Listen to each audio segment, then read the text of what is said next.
नमो अरिहन्ताणं नमो सिद्धाणं नमो आयर्याणं नमो वज्झायाणं नमो लोये सौसाहुणं मङ्गलं भगवान् वीरो मङ्गलं गौतमो गणी मङ्गलं कुन्दकुन्दार्यो जैनधर्मोऽस्तु मङ्गलम् सर्वमङ्गलमाङ्गल्यं सर्वकल्याणकारकं प्रधानं सर्वधर्माणां जैनं जयतु शासनं सर्वव्यापैकचिद्रूप स्वरूपाय परात्मने स्वोपलब्धिप्रसिद्धाय ज्ञानानन्दात्मने नमः।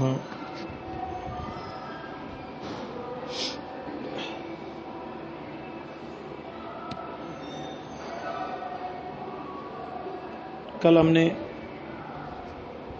208 और 209 नंबर की गाथा में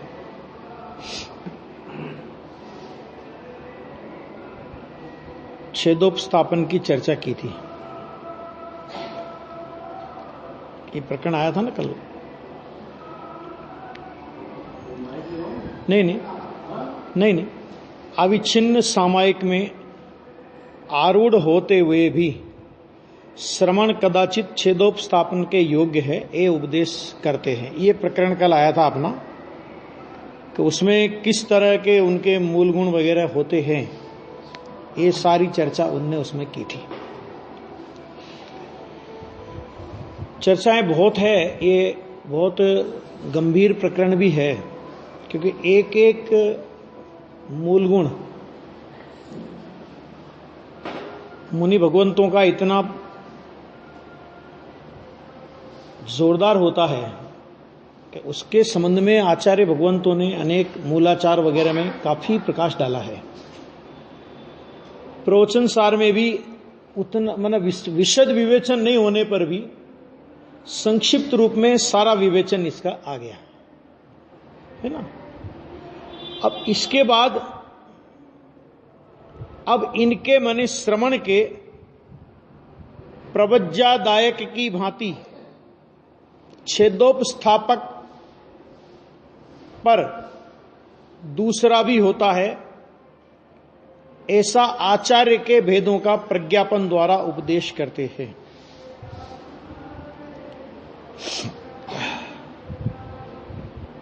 लिंगम गहणे ते सिम गुरुत्तिपच्चेताय गो होदी छेदे सुअट्टका शेषा निज्जावगा समणा।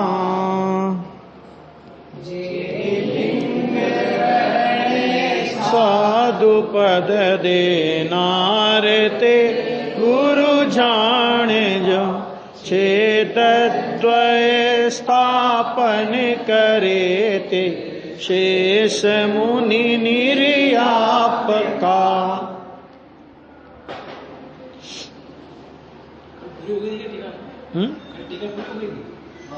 टीका हो गई थी।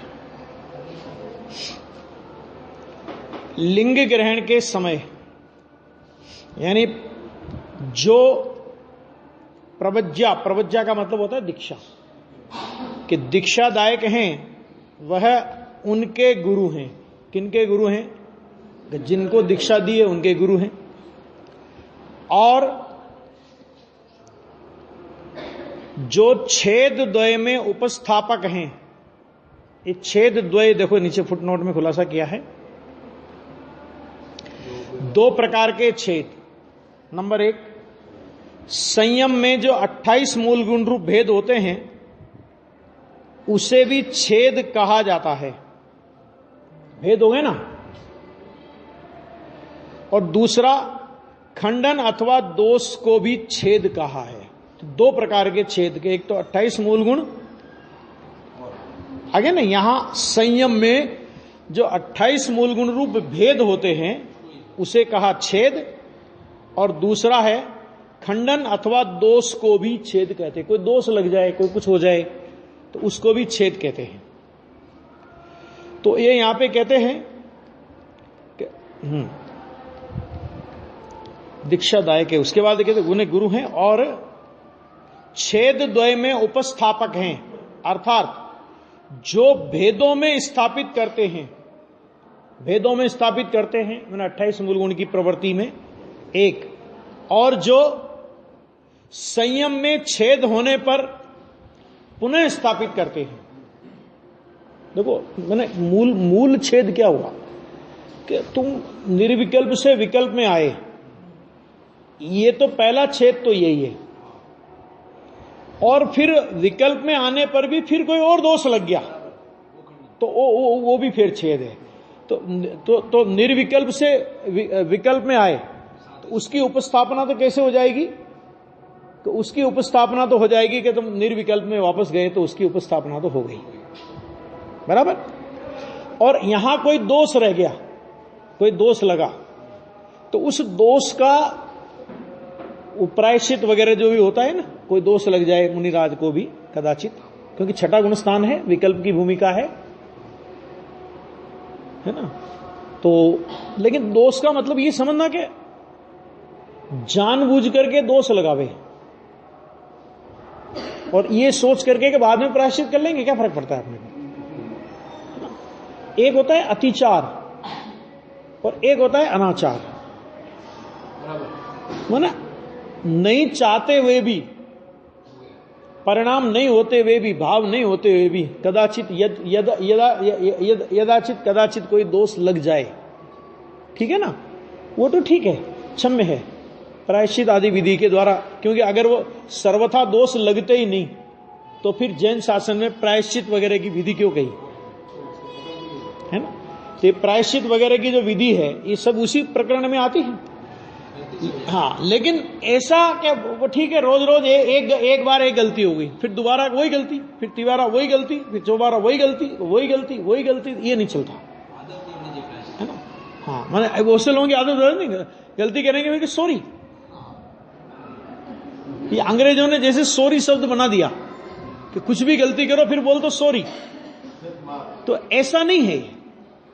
मैंने कदाचित क्वचित कदाचित कोई दोष लग जाए मुनिराज को भी, क्योंकि देखो गुणस्थान छठा है, सातवां है, और 3 चौकड़ी कसाय का अभाव हम बोलते हैं।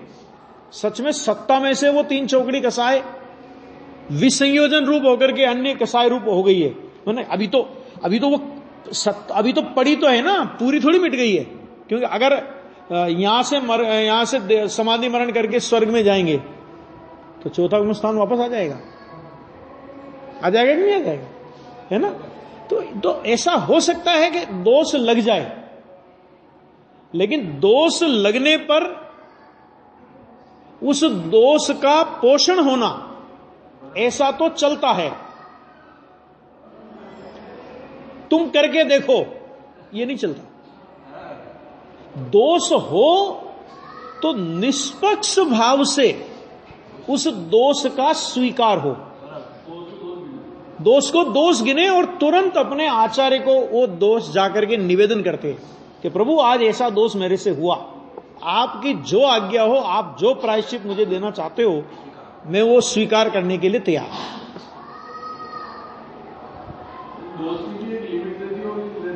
दोष की वो लिमिट है कि 28 मूल गुण खंडित नहीं होवे, दोष की वो मर्यादा, उस मर्यादा में दोष हो सकते हैं।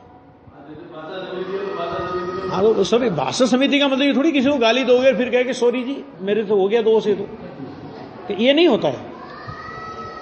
अहिंसा महाव्रत में हरी घास पे चले और फिर कहे जी दोष, ये नहीं है, उसका तो भी दंड है। तो छेद होने पर पुनः स्थापित करते हैं, वे शेष श्रमण क्या कहलाते हैं कि वे निर्यापक हैं। निर्यापक माने क्या मतलब कि देखो, निर्यापक माने निर्वाह करने वाला, सदुपदेश से दृढ़ करने वाला, शिक्षा गुरु अथवा श्रुत गुरु। मतलब क्या होता है कि कोई दोष लग गया ना तो कभी कभी समझा करके भी दोष को दूर कर देते हैं। मूल गुण में भी ऐसा दोष लग सकता है जिससे मूल गुण खंडित नहीं हो गए। दोष तो लग सकता है लेकिन मूल गुण मतलब वो उसका नाश हो जाए मूल गुण का, ऐसा दोष नहीं होता। यहां इस तरह के कुछ दोष हो जाते हैं तो कभी कभी क्या होता है कि उनको वो शिक्षा गुरु, वो जो निर्यापक आचार्य होते हैं ना, उनके निर्यापक, तो निर्यापक का मतलब क्या होता है कि वो कभी उनको संबोधन करके, अरे तुम मुनि हो, तुम्हें शोभा देता है ये करना, एकदम से अपनी, अरे ऐसा लिखा शास्त्र में, भगवती आराधना में, गुरुदेव श्री के प्रवचन में भी आता है कि कोई मुनिराज समाधि मरण में, अंतिम समय में समाधि मरण, मान लो समाधि मरण की उनकी तैयारी चल रही है, अब उस समय उनको कोई विकल्प आया, तीव्र भूख का विकल्प आ गया, प्यास का विकल्प आ गया, पानी। देखो एक चीज और समझ लेना, अपन जो ये समझते हैं ना कि भाई एकदम कोई विकल्प आ गया तो तुरंत ही मुनिपना गिर जाएगा, ऐसा भी नहीं होता है। ध्यान से सुनना कि उसका एक लिमिट, एक उसका काल है, अगर उस काल तक उसी प्रकार के परिणाम बने रह गए तो मुनिपना खत्म हो जाएगा। मतलब ऐसा नहीं कि एकदम परिणाम आ गया तो तुरंत वो पहले में आ गए, ऐसा नहीं होता है, तुरंत ही नहीं होता, क्योंकि संभलने का भी, जैन दर्शन में संभलने की भी अवकाश है। तो वो मुनिराज को विकल्प आया, तो मुनिराज को विकल्प आया तो वहीं श्रावक वगैरह होते हैं, तो एकदम उनके लिए भोजन पानी वहां पर उपलब्ध कराया जाता है, और उनको दिखा करके ऐसा भी कहते हैं मुनिराज कि हे छपक, हे समाधि धारक, अनंत भवों में अनंत बार अनंत भोजन करने के बाद भी आज तक तृप्ति नहीं हुई, और इस समय तुमने समाधि मरण धारण किया है, अरे पूरे समुद्र को पार करके आ गए हो, और किनारे पे आकर के तुम्हारी नैया डूब जाए, ये शोभा नहीं देता। इस भोजन के विकल्प को छोड़ो और अंतर में चैतन्य के अतीन्द्रिय आनंद का भोजन करो। एकदम वो मुनिराज उस विकल्प को तोड़ करके निर्विकल्प अनुभूति में चले जाते हैं, ऐसा हो जाता है। वहां मुनिपना नहीं गिर गया। हाँ, लेकिन इतना समझाने के बाद भी वो ठीक है, लेकिन मेरे को तो भूख लगी रही है, तो फिर महाराज कपड़े पहनो, रोटी खा लो। यही हालत पानी वगैरह की होती है, तो उनको संबोधन करते हैं। जो 48 समाधि में आचार्य मुनिराज आचार्य भगवान होते हैं ना, तो वो 48 मुनियों की ड्यूटी लगती है वहां पे, कि 4 मुनि ये काम देखेंगे, उनके जिम्मे वो काम रहता है, किसी के जिम्मे वैयाव्रत, किसी के जिम्मे उपदेश, किसी के जिम्मे क्या, किसी के जिम्मे क्या, ये सब भगवती आराधना में वर्णन आया है।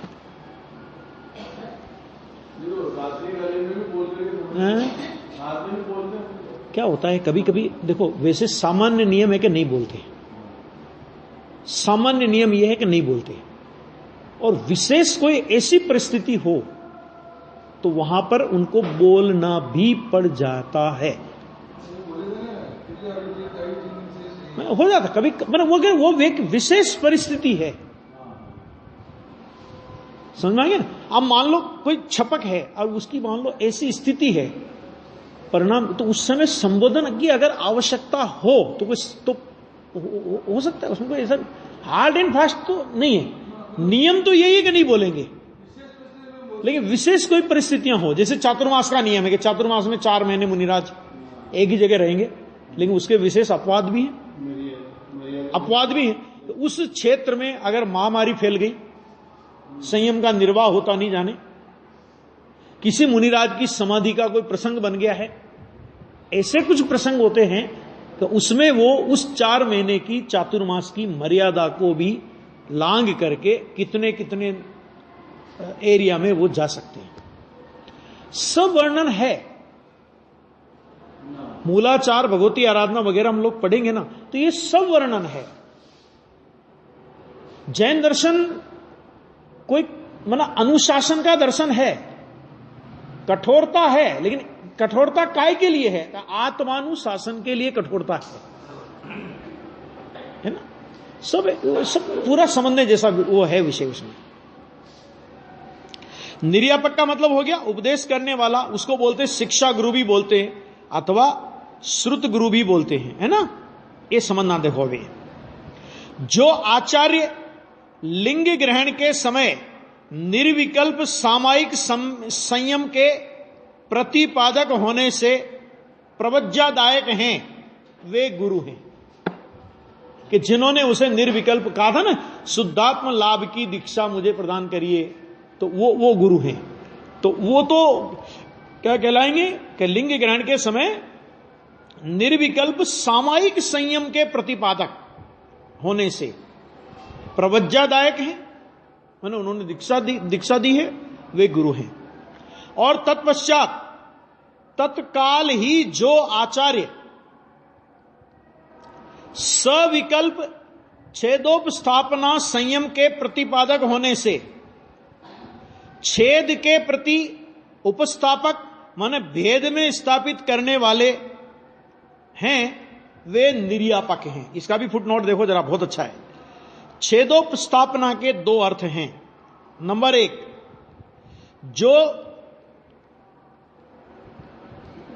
नंबर एक में देखो, नंबर एक में कि जो भेद, छेद माने भेद के प्रति उपस्थापक हैं, अर्थात जो 28 मूल गुण रूप भेदों को समझाकर उनमें स्थापित करता है, वह छेदोपस्थापक है ना।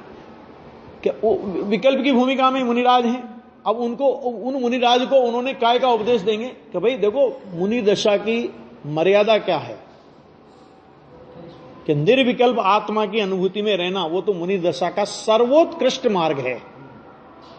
लेकिन यदि उस मार्ग की परिपालना ना हो सके, मतलब तुम सप्तम गुण स्थान की दशा में निरंतर नहीं रह सकोगे, ये पक्का है।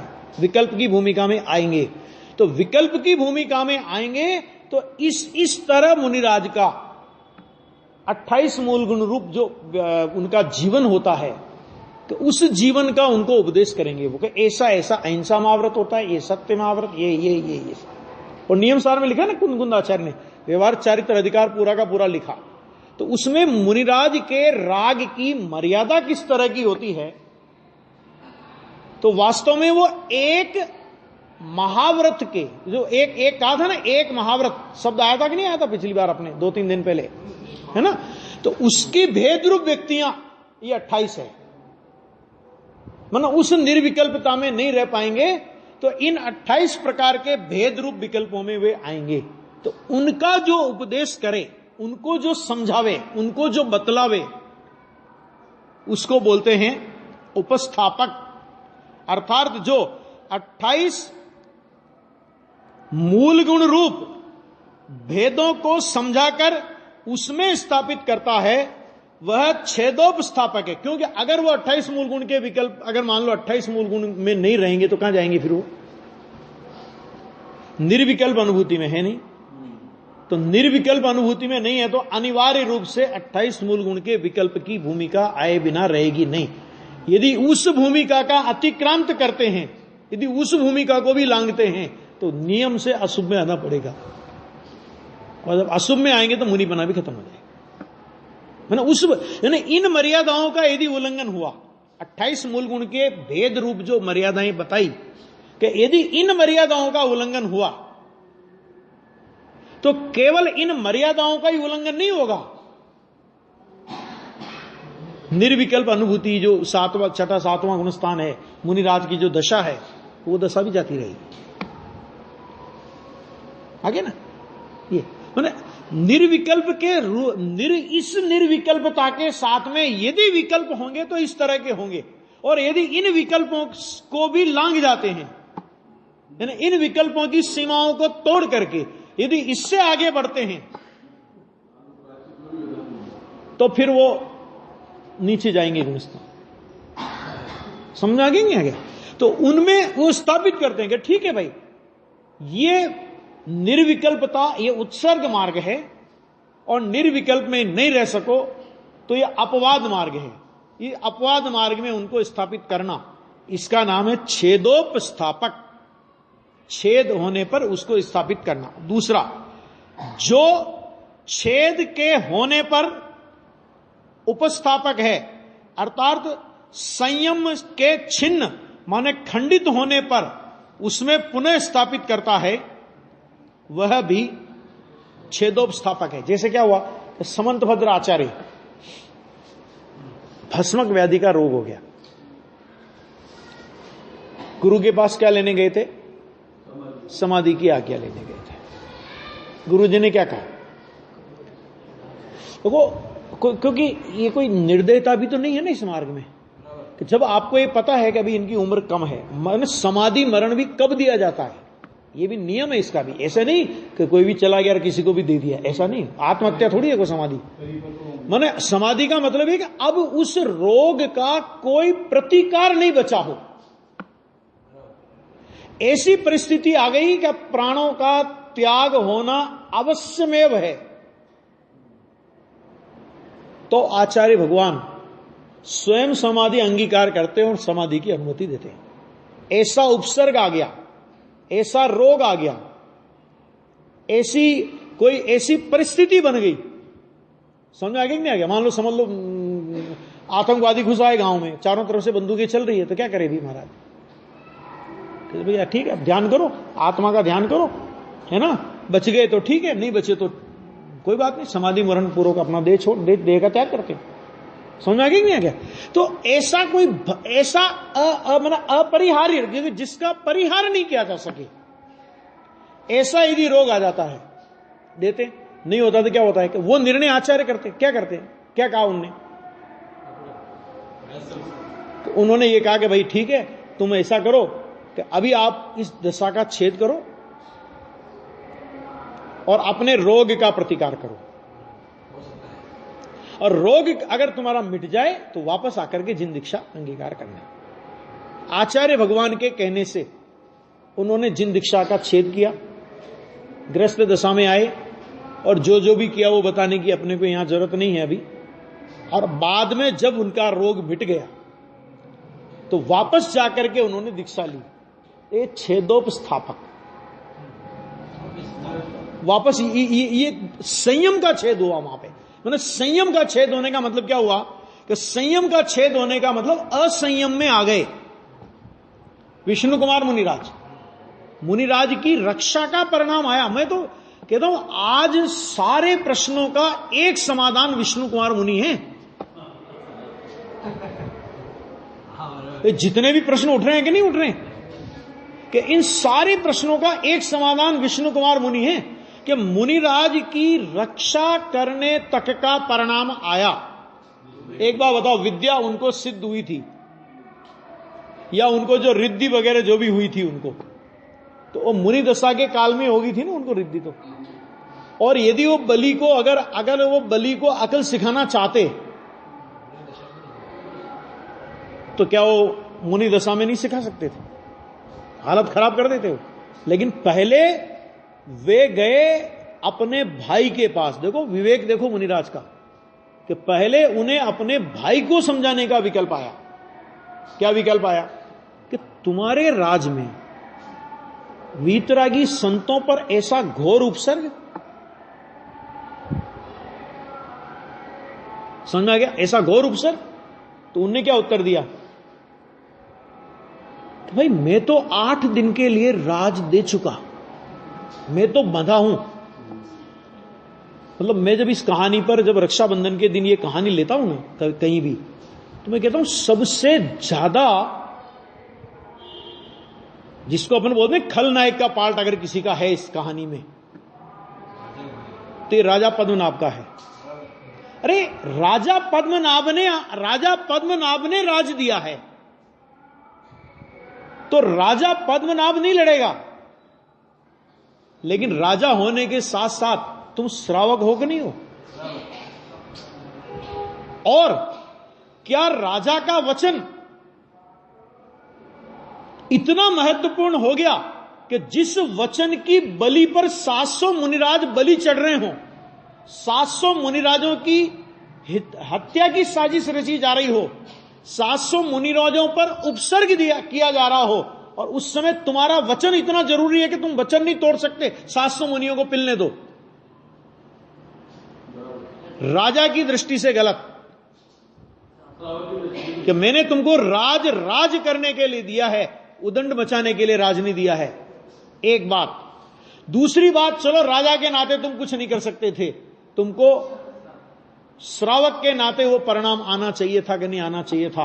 कि श्रावक के नाते वो परिणाम आना चाहिए था। अपने प्राणों की आहुति देकर के भी उन मुनिराजों की रक्षा करने का परिणाम आना चाहिए, वो तुम्हारी भूमिका है। वो श्रावक की भूमिका है कि किसी मुनिराज पर उपसर्ग हो तो अपने प्राणों की आहुति देकर के भी उस उपसर्ग का निवारण करे, यह श्रावक की भूमिका। और किसी मुनिराज पर उपसर्ग हो और उस उपसर्ग का दूसरे मुनिराज निवारण कर दे, यह मुनिराज की भूमिका नहीं। और इसका मैं उदाहरण देता हूं, ये विष्णु कुमार का मैं 3-4 उदाहरण आपके सामने रखता हूं। वो था ना जिनके पुत्र को कीर्तिधर थे ना, राजा कीर्तिधर, उनके लड़के का क्या नाम था? सुकोसल सुकुमाल क्या नाम था?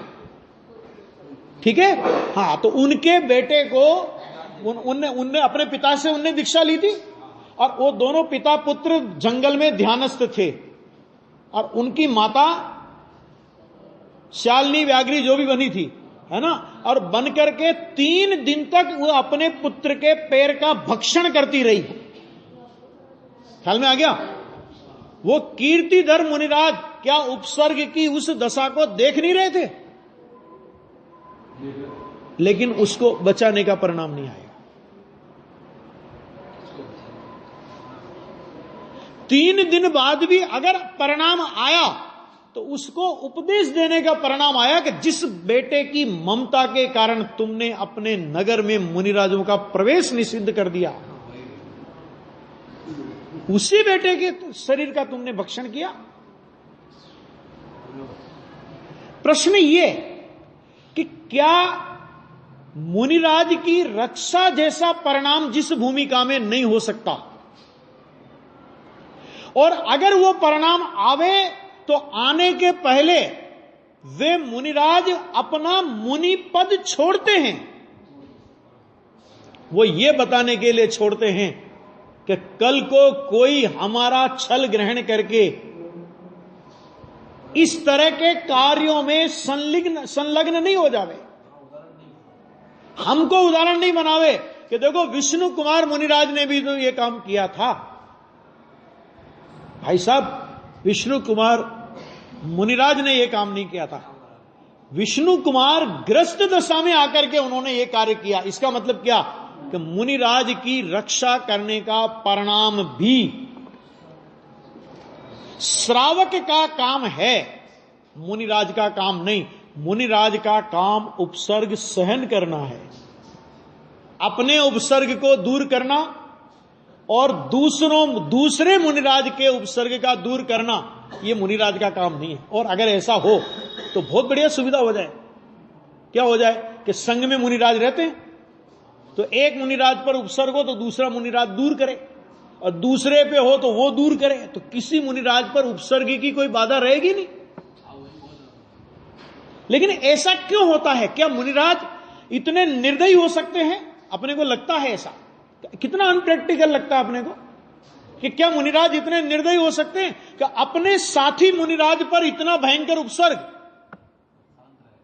और वो मुनिराज देख रहे।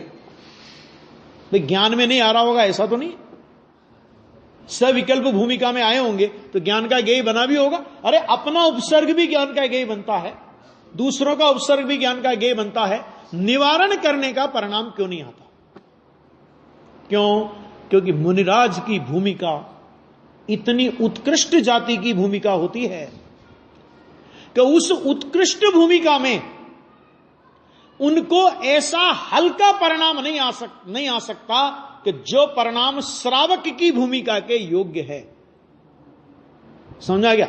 अब यहां से अपना विषय थोड़ा टर्न लेगा कि जो काम श्रावक की भूमिका के योग्य है, यदि वो काम मुनिराज करने लगे तो श्रावक क्या करेंगे, हमें तो ये बताओ पहले।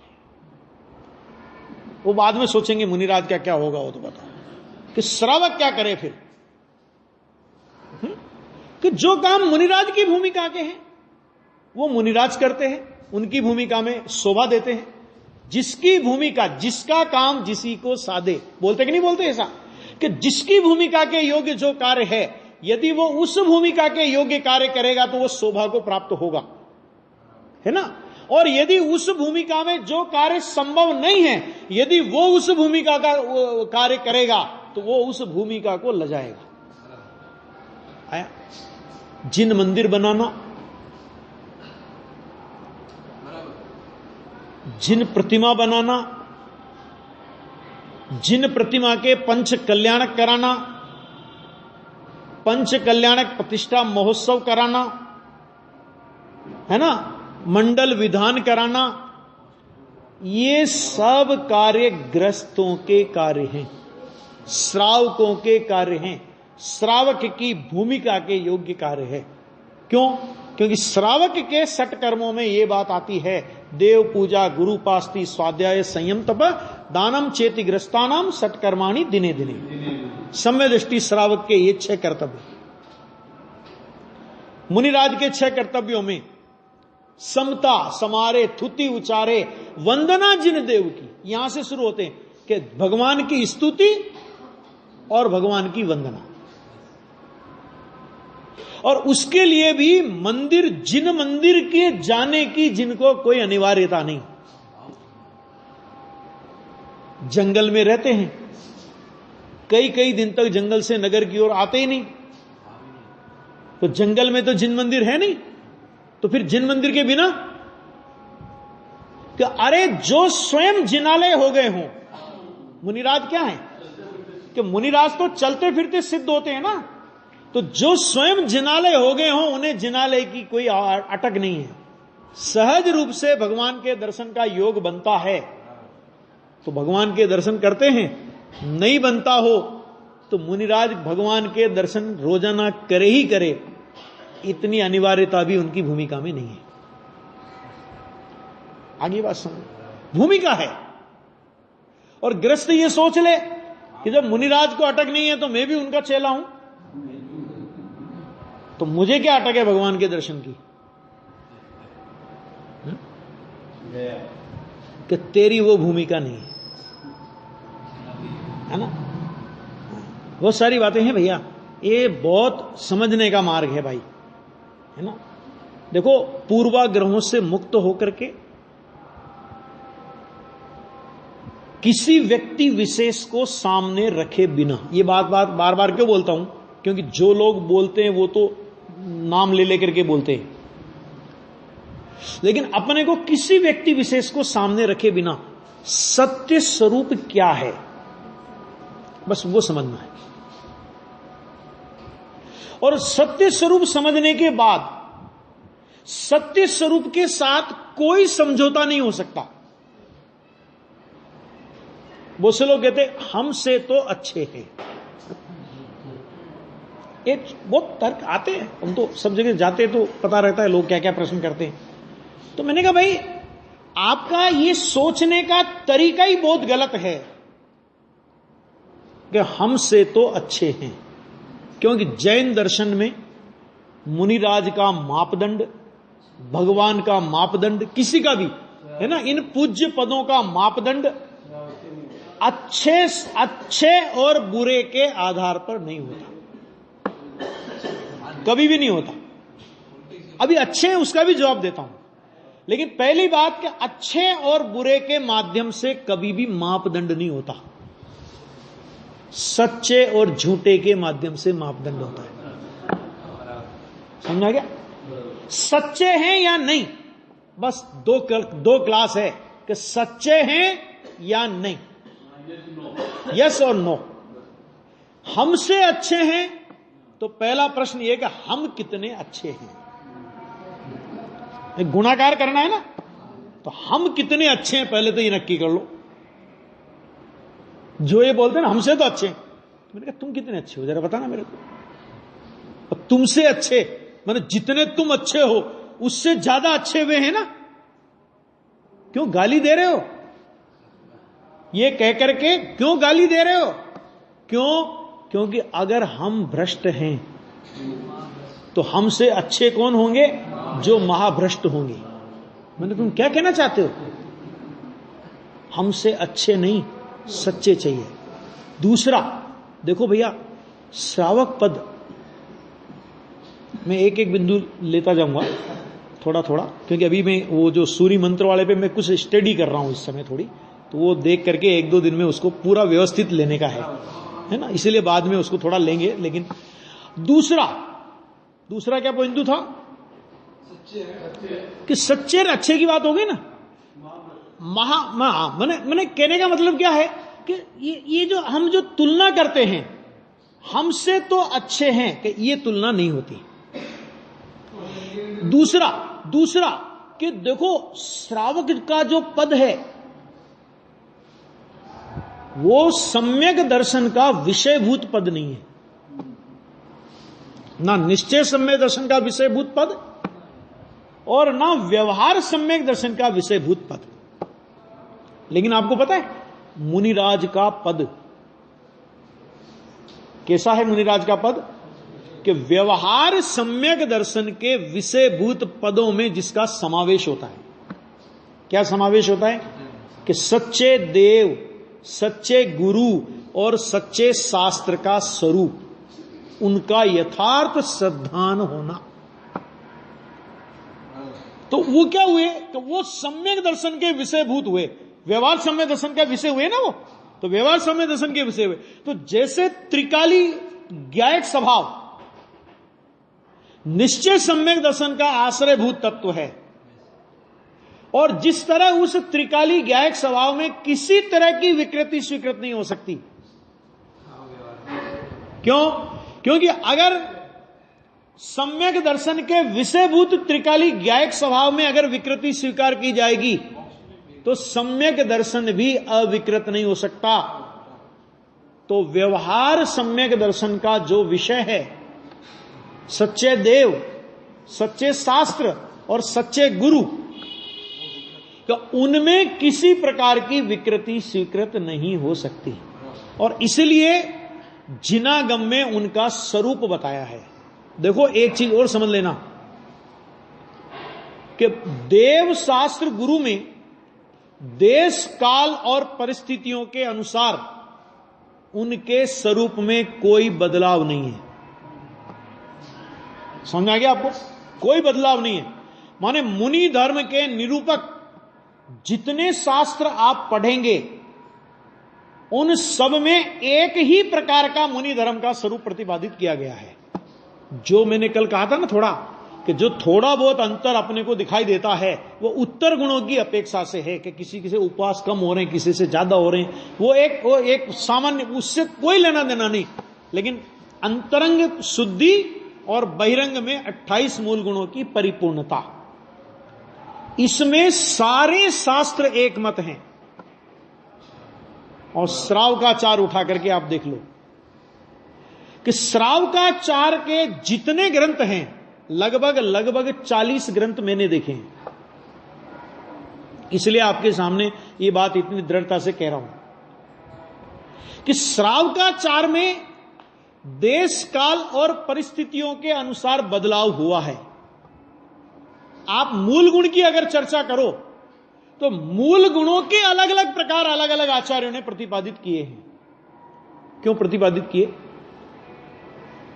क्यों प्रतिपादित किए? उसका कारण है कि जिस समय आचार्यों ने जिन पापों की मुख्यता जगत में देखी, उन पापों से जीवों को परान्मुख करने के लिए उनको मूल गुणों में डाल दिया। कहीं पर 5 उदंबर फल और 3 मकार को मूल गुण में लिया, है ना। कहीं पर कुछ लिया, कहीं पर कुछ लिया, ऐसे अलग अलग प्रकार से मूल गुणों के आपको स्वरूप मिलेंगे।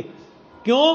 क्योंकि पापों, अलग अलग प्रकार के पापों से छुड़ाया है वो वहां पर, इसलिए वहां पर वो परिवर्तन मिलेगा आपको। लेकिन मुनिराज के मूल गुणों में कोई परिवर्तन क्यों नहीं मिलेगा? क्योंकि मुनिराज के मूल गुण देश काल और परिस्थिति के अनुसार नहीं होते। मुनिराज के मूल गुण अंतर स्वरूप की आराधना में से जब वो बाहर आते हैं तो विकल्प की मर्यादा रूप होते हैं। आ गया? इस चरणान योग में श्रावकाचार में बदलता है। देश काल परिस्थिति के अनुसार श्रावकाचार में बहुत परिवर्तन आता है। उसका मैंने कारण बताया अभी। क्योंकि देखो, श्रावकाचार में जिन पापों की मुख्यता उस समय देखी जाती थी, उन पापों से लोगों को हटाने के लिए उनको मूल गुणों में डाल दिया। बहुत सारा है तो आया ना। लेकिन ये तो नहीं आया ना कि मुनिराज ने कपड़े पहन करके मुनि दशा मानी हो। नहीं है। और अगर हुआ तो उसका परिणाम आज अपन देख रहे हैं, एक श्वेतांबर मत निकला और दूसरे भट्टारक निकले। माना मूल देखो, एक जरा सी विकृति का स्वीकार किया तो उस विकृति के स्वीकार की हमें क्या कीमत चुकानी पड़ी कि एक जैन शासन के खंड हो गए, श्वेतांबर अलग निकल गए। और दिगंबरों में जो ये भट्टारक परंपरा चली, तो ये भट्टारक परंपरा कैसे चली पता है? ये ऐसे चली ना, ये भी तो ऐसे ही चली। हाँ, ये भी ऐसे। तो उसमें क्या हुआ कि पहले वो दीक्षा मुनि दशा की लेते हैं और बाद में फिर उनसे निवेदन किया जाता है कि साहब इस समय काल ऐसा नहीं है तो थोड़ा आप, हाँ, तो उसमें फिर वो वस्त्र आदि ग्रहण करते हैं और हाथ में एक के लिए एक पीछी रखते हैं। उसमें विकृति नहीं चल सकती, क्योंकि वो अंतरंग की साधना के विकल्प में से जब बाहर आते हैं तो विकल्प की मर्यादा है उनमें। वहां पाप से, मुनिराज को पाप से छुड़ाने का प्रयोजन नहीं, मुनिराज के पाप तो छूट ही चुके, और गृहस्थ को पाप से छुड़ाना था आचार्य भगवंतों को। तो जब जिस पाप की मुख्यता देखी उस पाप को वहां पर मूल गुणों में डाल दिया। और आप पढ़ नहीं हो तो पढ़ लेना, अमृतचंद्र आचार्य के द्वारा पुरुषार्थ सिद्धि उपाय में मूल गुण आपको अलग मिलेंगे, दूसरे आचार्य के मूल गुण आपको अलग मिलेंगे। मैंने मूल गुणों के 4-5 प्रकार से आपको कथन मिल जाएंगे। ये क्यों हुआ भैया? आ गया ना, समझ में आ गया कि नहीं आ गया? तो ये हो सकता है, क्यों हो सकता है कि ये पद सम्यक दर्शन का विषयभूत पद नहीं है, और मुनिराज का पद वो पद है, वो व्यवहार समय दर्शन का विषय है। मन पंच परमेष्टि में वो पद है, वो पूज्य पद है। एक प्रश्न ये उठा कि जिस मंदिर में देव शास्त्र गुरु की स्थापना नहीं होवे, वो मंदिर नहीं है। तो सबसे पहली बात ये समझो कि जिन प्रतिमा में तीनों की स्थापना है, क्या कहा? जिन प्रतिमा में तीनों की स्थापना है। कैसे? गर्भ कल्याणक मनाया था आपने, गर्भ कल्याणक मनाने के बाद उनका जन्म कल्याणक मनाया था, जन्म कल्याणक मनाने के बाद में दीक्षा कल्याणक मनाया था या नहीं मनाया था? तो मनाया था। तो मुनि दशा की स्थापना उसमें हुई थी कि नहीं हुई थी? है? हुई थी ना? अच्छा। और जब केवल ज्ञान कल्याणक मनाया तो उन तीर्थंकर भगवान के अंदर उनकी प्रतिमा में अंकन्यास विधि करके और भी विधि विधान करके दिव्य ध्वनि की स्थापना की जाती है। पंच कल्याण का विधान पढ़ें, और वो दिव्य ध्वनि की स्थापना करके भगवान की ओंकार दिव्य ध्वनि खिराई जाती है। खिराने का वो दिखाते नहीं दिखाते? तो वो जो भगवान की दिव्य ध्वनि है वो क्या है? तो वो शास्त्र है। समझ में आ गया? भगवान की दिव्य ध्वनि वो शास्त्र है। तो बोलो, भगवान की दिव्य ध्वनि में शास्त्र आए कि नहीं आए? तो जिन प्रतिमा में शास्त्र की स्थापना हो गई कि नहीं होगी, है ना? और ये प्रतिमा अरहंत की है, ये ध्यान देना। एक बात और ध्यान देना, मोक्ष कल्याणक की पूजा तो करते हैं हम लोग, लेकिन मोक्ष कल्याणक के कोई विधि विधान नहीं होते, ये ध्यान देना। वो दिखाते हैं ना, वो पंच कल्याणकों में वो अलग चीज है, लेकिन 4 कल्याणक और बाद में मोक्ष कल्याणक की पूजा कर ली जाती है। क्यों? क्योंकि जब तक यह जिन मंदिर रहेगा तब तक इसमें विराजमान ये प्रतिमा अरिहंत परमात्मा की प्रतिमा रहेगी। और आपको अगर नहीं विश्वास हो तो आप देखो कि हमारी हर प्रतिमा के ऊपर 3 छत्र, चमर, भामंडल, अष्टप्रातिहार्य की इनकी स्थापना वेदियों में होती है कि नहीं होती है? मैंने कोई सीधी स्थापना करें अपने यहां पर, पीछे वो भामंडल और वो छत्र अपन ने बना रखे, कैसे भी करे, लेकिन स्थापना होती है कि नहीं होती? तो किसकी प्रतिमा है ये? तो अरिहंत की प्रतिमा है ना? भावी नेगम नए से सिद्ध भी है, लेकिन प्रतिमा अरिहंत की कहलाएगी। और अरिहंत की प्रतिमा कहलाने से ये जिन मंदिर समो शरण का प्रतीक है। तो क्या प्रतिमा में देव प्रतिमा में शास्त्र और प्रतिमा में गुरु नहीं आए। आगे कि एक ही जिन प्रतिमा में ये तीनों स्थापित होते हैं, तीनों की स्थापना है। इसलिए ये भ्रम खड़ा करना कि जिस मंदिर में देव शास्त्र गुरु की स्थापना नहीं होवे वो मंदिर नहीं है, इस बात में कुछ दम ही नहीं है। स्थापना हो गई उसमें, आ गया ना। मैंने बहुत है, बातें बहुत है समझने जैसी।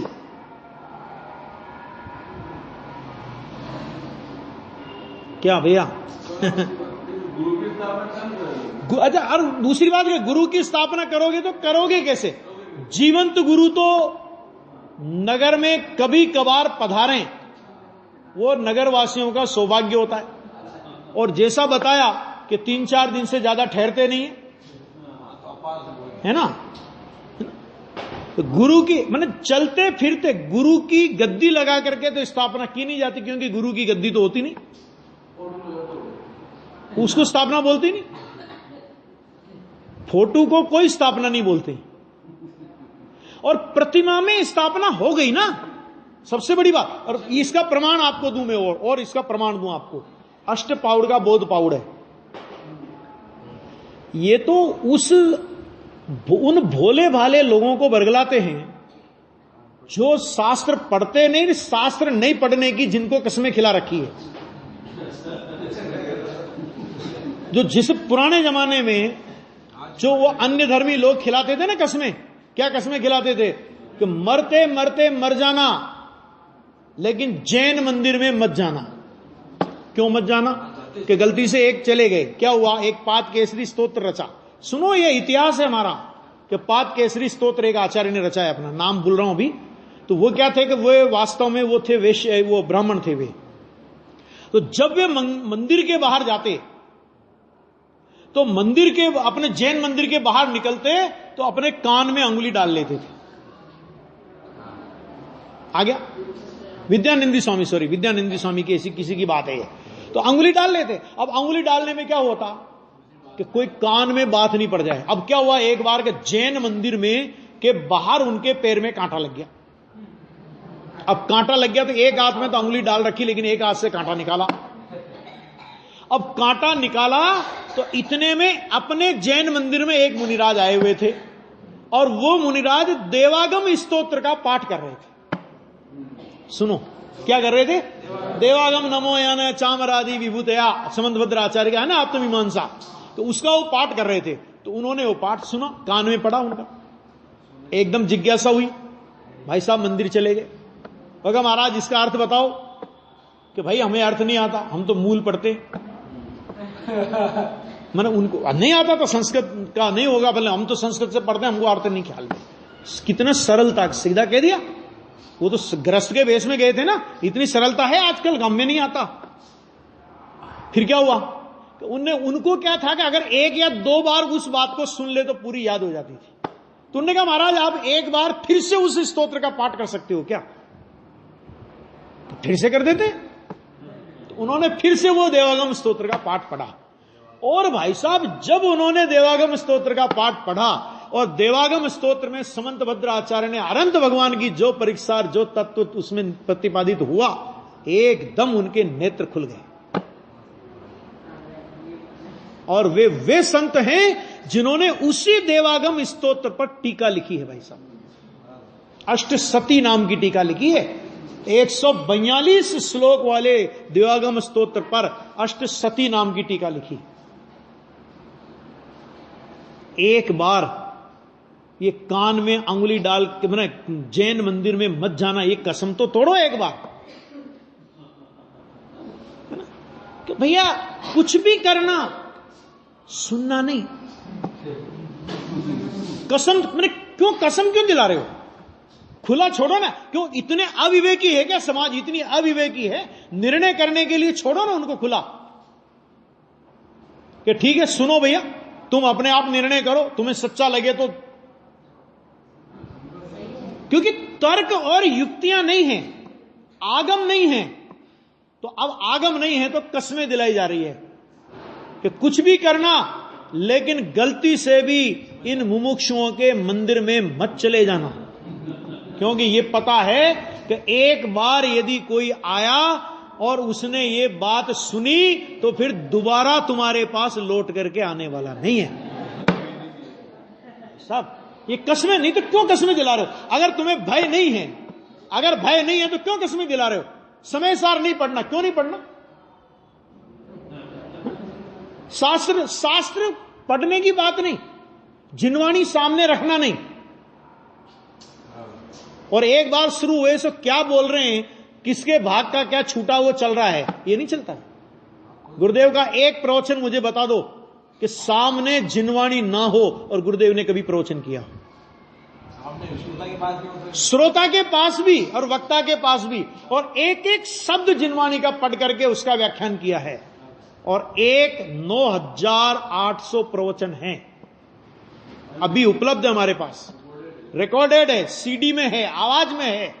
9,800 प्रवचन में से एक प्रवचन कोई ऐसा ढूंढ करके ला दे कि जिस प्रवचन में उन्होंने दिगंबर संतों की महिमा नहीं गाई हो। लेकिन होना चाहिए दिगंबर संत। आगे बात समझ में, शेष चर्चा कल, समय हो गया।